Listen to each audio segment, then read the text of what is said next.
Okay, good morning. Good morning. Amen. Good morning. This is indeed a great morning. Amen. Amen. Oh, great. Sometimes as a speaker, I've been coming here to this church, I think ever since 2009. You started small, there were only a handful of you. And as a speaker, I always pray, Lord, what do you want me to say? What is your word to a congregation? Not what is, what I want to preach to a congregation. And God gave me a message, and it is a message that I actually have shared with this congregation before when you were real tiny. And the Lord said, preach on this. I said, why? And I didn't know why until this morning as I was talking to Pastor Joseph Chang, talking about, planning to purchase a new building and so on. And I feel that this is what God wants to speak to a congregation. And I hope that you open your hearts to receive His word to you this morning. Amen? Amen. We need to listen with ears of faith. If you don't believe that you will receive anything, you will not get it, right? If you expect nothing, you will surely receive nothing. But if you expect God to speak, I believe God will speak. Amen? Amen. Hallelujah. Let's pray. Father God, we thank you this morning for your presence here among us. We thank you, Holy Spirit, that you are here. We thank you that we can come and worship.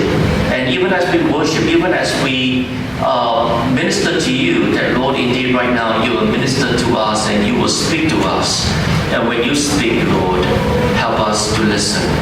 And when we listen to you, help us to put into practice what we have learned this morning. In Jesus' name we pray.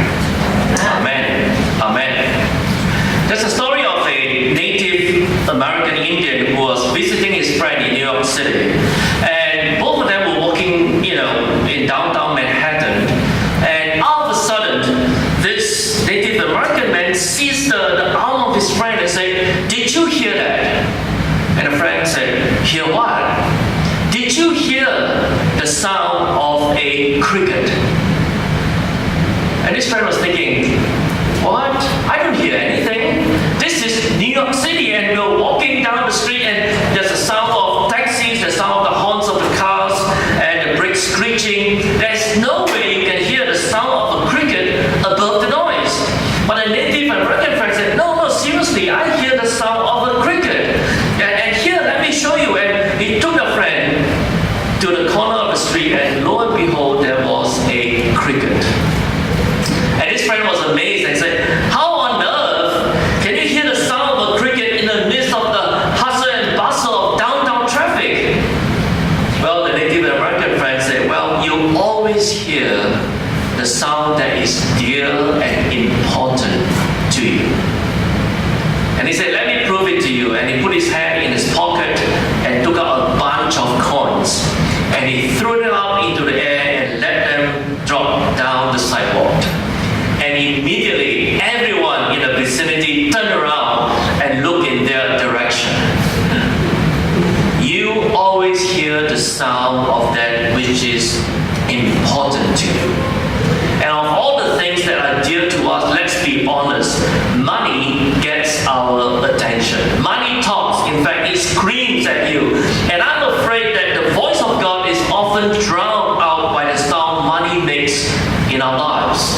And the thing that will take away our love for God is actually our love for money. And money is often the preoccupation of many people's lives. I wonder if I can control this. Yeah. Okay, now it's good.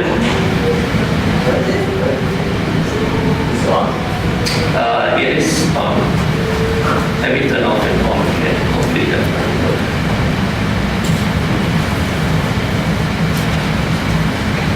Okay, good.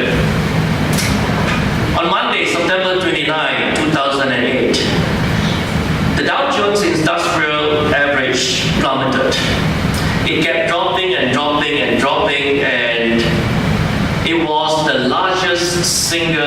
decrease or largest single drop in a day in the history of the Dow Jones Index. And many people lost everything.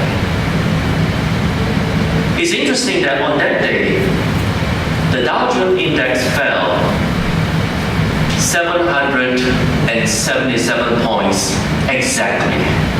Exactly.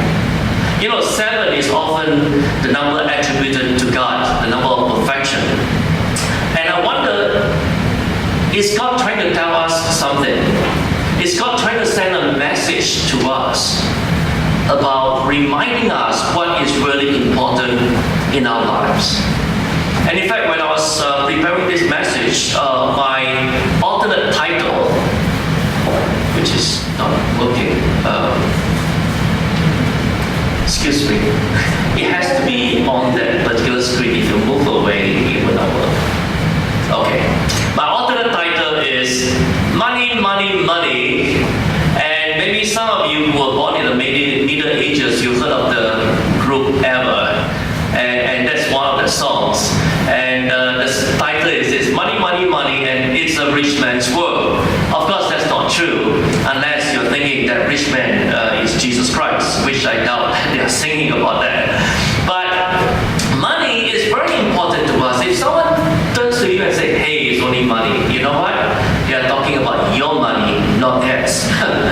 Money is very important. It plays an important part in our lives, but unfortunately, too many of us are caught up in the material things so that we cannot hear the voice of God, which should have been the most important in our lives. And so that's why my message for today, maybe you should, is how to live in God's abundance. How to live in God's abundance. The abundance. The Bible recognizes that money is important. The Bible is not afraid of talking about money because the Bible recognizes that money is important to all of us. And you'll be surprised that the Bible has a lot to say about money. It's amazing that there are about 500 verses in the Bible that have to do with the subject of prayer. And also, less than about 500 verses, maybe I should just signal you this is something, that talks about faith. And more than 2,000 verses has to do with the subject on money. And out of the 38 parables of Jesus, 16 of them have to do with money. And then 1 out of 10 verses in the New Testament deals with the subject of money. Howard Hendricks, a very prominent professor at Dallas Seminary, did a research about money, and he made this statement. He said, Jesus talked more about money than heaven and hell put together. Heaven and hell, that's our final destiny. Hopefully it's there, not there. But Jesus talked more about money than he talked about our final destiny. In Matthew 6:21, Jesus said, for where your treasure is, there your heart will be also. God knows the importance of money to us. It is one of those things that we cannot live without. And one of the greatest competitors for our love for God is our love for money and the things of this world. And that's why the Bible in 1 John chapter 2, verse 15 says, do not love the world or the things in the world. If anyone loves the world, the love of the Father is not in him. Now this verse does not mean that the love of God for us is not there, but that the love of God for us is often crowded out by the things of this world. Someone said we are often possessed by our possessions. If you don't believe that, let's say if you buy a new car, and the very next day someone keyed your car, boy, I tell you throughout that day, boy, your heart, you'll feel a pain. And the degree of pain you feel in your heart is the degree that car has a hold on you. You buy a new iPhone, the next day someone scratch it, or you drop it and the screen crack, and boy, you were like, oh, okay, gotta get a replacement screen or whatever. But any damage to the phone, you feel the pain. And so that's how that thing has possession over you. In fact, you heard a story of a yuppie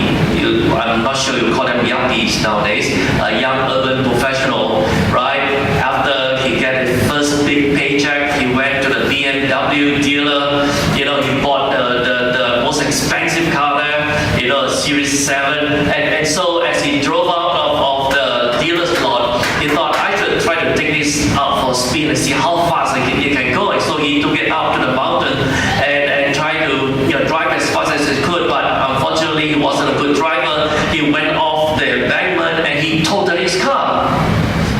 And then when the policeman came, the policeman saw this man sitting down and he was crying. He was crying over and over again. Oh, my Beamer, my Beamer, my Beamer. He was crying. And the policeman looked at him and said, you shouldn't be crying. Look at you. You lost your left arm. And the man looked down and said, oh, my Rolex, my Rolex. You see, we often are possessed by our possession.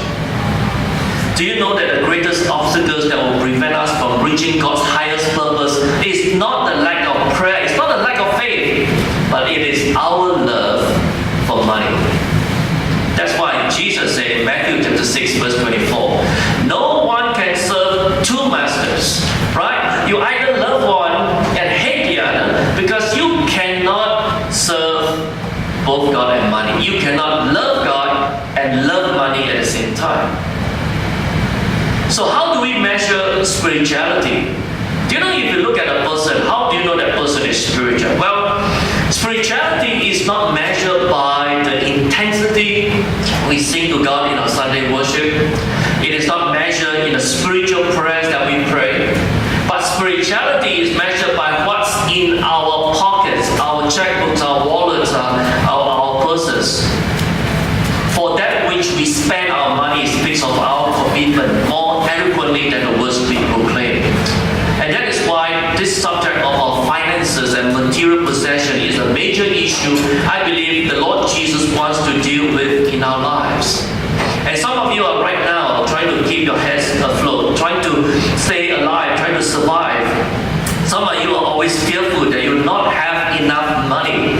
You do not start the day with, oh, this is a day that the Lord has made, I will rejoice and be glad in it. But you start the day with the fear that, oh, you're not going to make the sales target. You're afraid that you're going to lose that job. You're afraid that you're not getting that promotion. You're worried about not being able to pay off the monthly mortgage or not having any customers for your business. And you worry about how to pay the rent, how to pay the mortgage, how to pay the tuition. And you begin to lose more money in the stock market and you are fearful that you may not survive another month. And do you know that most quarrels in the homes are always about money? Maybe some of you heard your parents screaming at each other. It's very often about money. For others, it's not the fear of insecurity, but the craving for more, the sense of never having enough.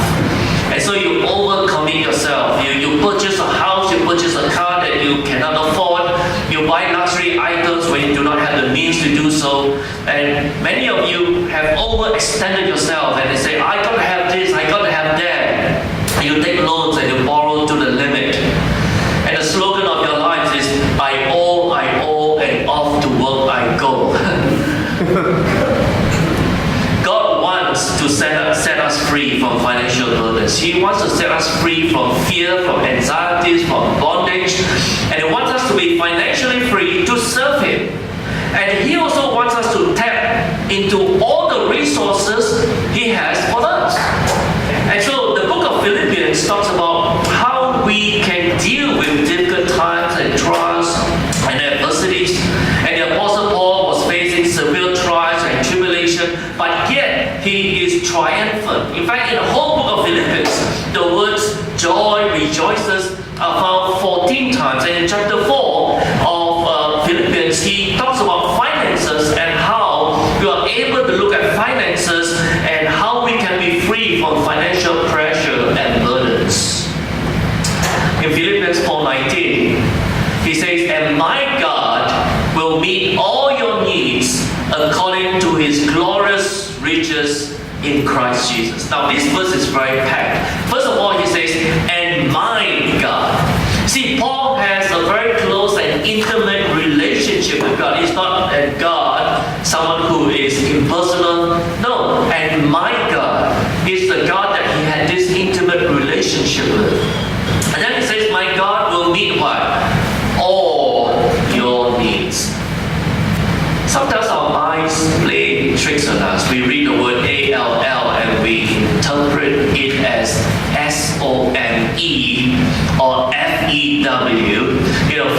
needs, some of my needs, but all?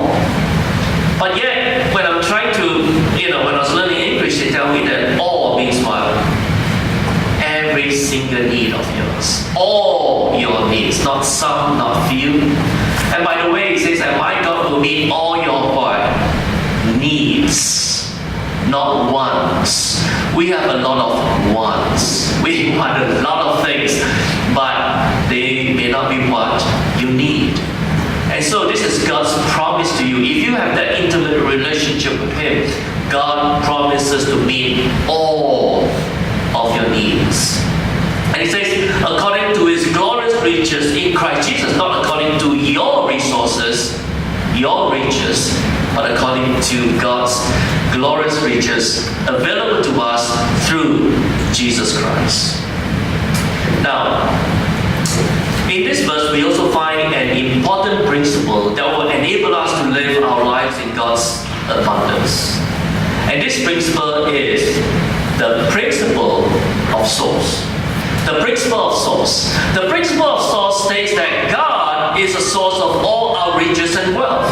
God is the source of all our financial and material needs, and that was the key that enabled Paul to be free from my financial burden. You see, the Apostle Paul was in trouble. He needed help from the members of God's household. And there were times that he has plenty, he has much, but there were times where he was in need. He was hungry, he was thirsty, and yet somehow he was free from the anxiety of money because he recognized that God is the only source of wealth and riches.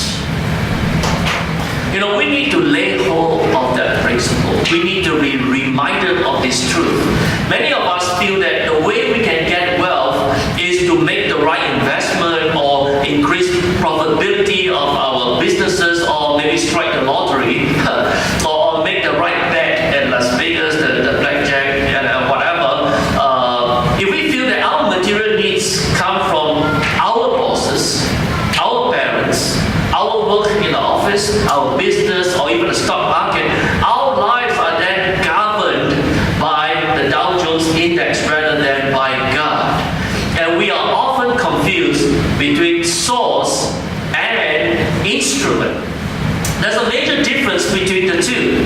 You see, your boss, your parents, your work, your job, the financial investment that you make, they are not the source of your financial supply and wealth.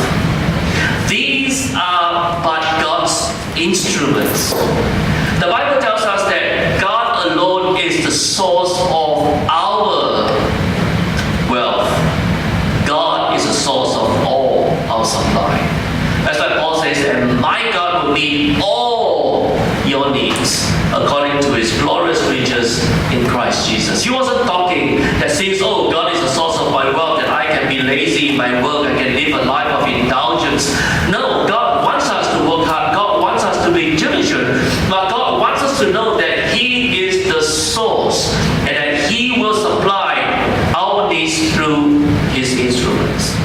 The minute you lay hold of this principle, you can be free to do what God wants you to do in your life. You learn to please the Lord rather than the world, rather than the boss.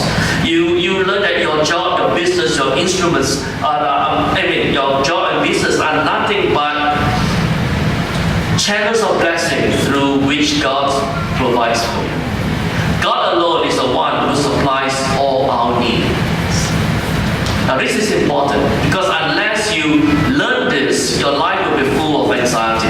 Now, if you think that the source of your wealth is your job, is your boss, your business, your investment, then you can never feel secure because every day as you go to work, it seems that your purpose for existence is to please your boss, right? To cater to his every whim and fancy, no matter how ridiculous or outrageous they may be, or that you must please your customers no matter what, sometimes bending the rules to please them so that they'll do business with you. I know of a Christian from a previous church who was in the auto repair business. And one day I brought my car there to, have an oil change and so on. And, as I was waiting, he sat down to talk with me and he told me this, he said, John, most people this auto business, they are cheats. They cheat you. They'll get you to do unnecessary repairs which you do not need. They have no scruples and so on. And he was talking about the tricks that people do in that business is just to get more money from the customers and very often cheating them. And as he was sharing with me, I was actually feeling proud for this brother. Because as he was telling me, I said, oh, this brother is different from all the other people in the auto business. And then after sharing about that, he stopped and he looked at me and said, John, I cheat also. And I better check my bill after that. You see, that brother cheats in order to survive. He said, I have to cheat. I have to cheat to make ends meet. You see, this person cheats and makes unnecessary repairs because he looks to his business as the source of his riches. He is confused between source and instrument. You see, you need to know that your financial resource is not from your job or training or education, however qualified you may be. Your financial resource is not from your business, however profitable you may be. Because it may be profitable one day but not the next. And if you believe that people or your boss or your customers or the company you work for are the source, then you are becoming slaves to these things. And unfortunately, they never quite fulfill the sense of security in your life. But when you recognize that God is your source, then you don't have to fear if your boss turns against you, or your co-workers doesn't support you, or that you don't have to be fearful and anxious and jealous of a young executive who is eyeing your position in a company. You don't have to be fearful when you're about to be laid off or lose your job. You don't have to be fearful when your business does not seem to do well or that you have no clients or customers, because these things, your bosses, your jobs, your business, your clients, they can come and go. But God is the only one who is there for you. God is faithful and He shall supply all your needs through His riches in Christ Jesus. So the source is not from your job, not from your work, not from your investments, but your source is God. Because these are only instruments through which God uses to bless you. I first came into this country quite some years ago, and I went to Dallas, Texas, and I went to a school called Christ for the Nations Institute. And by going there, I have to actually sell everything that I had. And I got enough money to come over, but the money was very limited. We could only buy one-way tickets to come over. During that time, you were still able to buy one-way tickets because we have no money to buy, the return ticket. And so we came over, and at that time the US dollar was very strong. In fact, it's 4.5 times that of the Singapore dollar. So whatever we brought with us is reduced 4.5 times. And so we were there at the school, and by the way, to show you the next younger version of myself, and maybe the next one. So that's my lovely wife, and my son was about 2.5 years old at that time. And so I remember that it was during winter time, the beginning of the semester, spring semester, and during March or so, we ran out of money.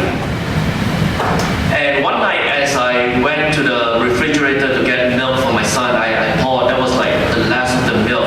And then I looked at the fridge. There was nothing much to eat for food. And then I opened the pantry. There was also nothing much. And the realization hit me that I have nothing. I have no money. So how am I able to even survive? At that time, I was reading the biography of James Hudson Taylor. I wonder if you know of him. He was a very famous missionary to China. He started the China Inland Mission. And he said something which I'll never forget. He said, God's will, done in God's way, never lacks God's provision. That means if you are doing God's will in God's way, God will provide. And so that night, realizing that I have no one else to turn to, because I really do not know anyone else, because we were staying at the very quarters of the school, and we really have no one to turn to but God. And so my wife and I, we prayed that night.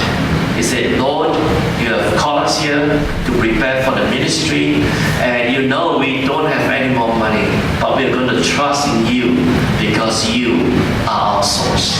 And that was a very simple prayer that we prayed. And then he rested for the night. The next morning, I opened the front door to go to chapel because we have a chapel every morning at 7:30. As I was opening the door to go to chapel, someone had left a bag of grocery on my doorstep. And it wasn't such that this guy was carrying 2 bags and heavy, it was heavy, he put one bag down, and when he came back, it was gone because I took it. The way the bag of groceries was put on my door, it was meant for me. So I was so happy. I took the bag of groceries in, and I shouted to my wife, I said, honey, an angel of the Lord has brought this to us. And I looked at it, there was a gallon of milk, there was bread, and there was butter. And I turned to my wife and said, oh, it must be an American angel. Because a Chinese angel will bring soy milk, noodles. But it was enough to last us a couple of days. 2 days later, I received a letter from a friend from Singapore. He had not written to us ever since we came over, but he wrote to us that God has placed a burden in his heart to support us, and in it was a check, a bank draft that was enough to carry us through the entire semester. God is good, isn't it? When you begin to look to him as the source, he opens up instruments through which to bless you. But that's not the end. During the summer, my wife wanted to take children's ministry courses. And that school was famous for children's ministry, but they only have those courses in the summer. And that was our last summer there, our first and last summer there. And my wife wanted to take 3 courses. But we had enough money left over to pay for 2. And we lacked about $500 to pay for the 3rd course. And so we were praying and said, Lord, how can we do it? How can we, get enough money? Again, we pray as the Lord, you are the source. We're going to look to you. We do not know, where the money is going to come from, or we know that you will provide. So we try to delay paying until the very last day that the tuition was due. And so we were lining up at the school's business office. And there was a long line of students, waiting to pay. And we were lining up, and as we were lining up, we took up the course descriptions. And my wife was reading through the 3 courses, the descriptions, and she was so torn within. She would like all 3, but she has to give up one. It's like you have 3 kids and you give 1 kid away. It's like that. So if she was so torn inside her, and then the line was getting shorter and shorter and shorter, right? As we were looking and debating and talking and so on. And then just when there were about 3 persons in front of us, the person standing right in front, who always looked that way, suddenly turned around. And he looked at us and said, I just got paid today. And he reached into his pocket and took out 5 $100 bills and said, here, this is for you. Go and pay for your course. And we are like blown away. Who would have thought that a fellow student, and later I found out, his name was Tim, he has to work 2 jobs to support his own family and pay his tuition, and he has 4 kids, and the latest one was a baby, a few month old baby, but he was used by God to meet our needs. God's will, done in God's way, never lacks God's provision.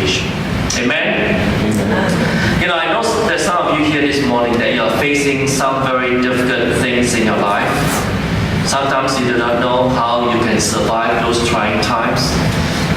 And especially, this church, as you're looking at a new building, and first thing is money, right? But I'm here to tell you that God knows your needs. Not only individual needs, but God knows the needs of this church. God will provide because God is the source. God is the source. There's a story of a sailor who was shipwrecked on a South Sea island. And he was seized by the natives, and he was carried shoulder high to a throne, and he was actually proclaimed king of the tribe. And this sailor was surprised. He thought he would be eaten or something, but he was proclaimed as king of the tribe. And at first he enjoyed his reign as the king because he has all the food that he can eat, the people there to serve him and so on. And then after a while of this luxurious living on that island, he began to wonder what happened to the previous kings, before him, And then he found out, according to their custom, the king would rule for 1 year. And during the year, he was treated like a king, right? But when his reign ends at the end of the year, he would be banished to a lonely, deserted island to starve to death. Now, most people would have been so upset with this knowledge that they would either eat, drink, and be merry because they thought they were going to die. But not this sailor. Knowing that he was king for the year, this sailor began issuing orders. First of all, he ordered the carpenters, he ordered the people to cut down trees, right? And then he called the carpenters